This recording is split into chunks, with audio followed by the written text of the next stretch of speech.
আসসালামু আলাইকুম ওয়া রাহমাতুল্লাহ। প্রিয় দর্শক, আমার এই ভিডিওতে আপনাদের স্বাগতম।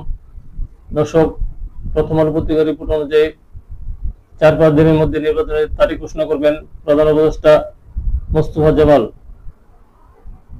4-5 দিনের মধ্যে প্রধান উপদেষ্টা অধ্যাপক মোহাম্মদ ইউনূস আগামী জাতীয় সংসদ নির্বাচনের তারিখ ঘোষণা করবেন বলে উল্লেখ করেছেন জাতীয় পার্টির কাজী জাফর চেয়ারম্যান মোস্তফা জামাল হায়দার।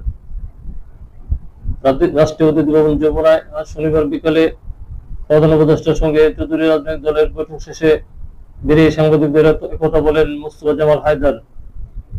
তিনি বলেন, প্রধান উপদেষ্টা ক্যাটাগরিক্যালি স্পষ্টভাবে বলেছেন তিনি আগামী 4-5 দিনের মধ্যে নির্বাচনের সময়সীমা তারিখ ঘোষণা করবেন। আলোচনা সবচেয়ে ফলপ্রসূ বিষয় হচ্ছে এটা দেশের যে অরাজকতা তার একমাত্র সমাধানের পথ নির্বাচন, এটা সরকার বুঝতে পেরেছে। জাতীয় পার্টির এই নেতা বলেন, এর নির্বাচনের তারিখ ঘোষণা যে আনন্দের বা তার কিছু হতে পারে না। মূলদের সমাধান করবে নির্বাচন। নির্বাচনের মাধ্যমে অনেক সমস্যার সমাধান হবে।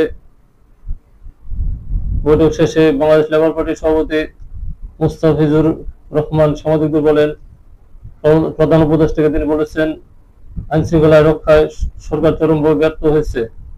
দেশের প্রধান সমস্যা আইন শৃঙ্খলার অবনতি, আর কোন অভিযান চালালে পরিস্থিতি নিয়ন্ত্রণে আসবে। জাতীয় গণফ্রন্টের আমিনুল হক টিপু বিশ্বাস বলেন, তিনি আগামী ফেব্রুয়ারির মধ্যে নির্বাচন দেওয়ার কথা বলেছেন বৈঠকে।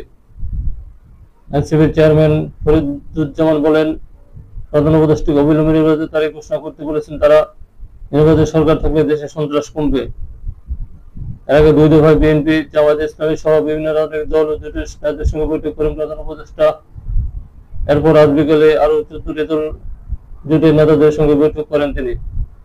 দর্শক, ভালো থাকবেন। আল্লাহ হাফেজ।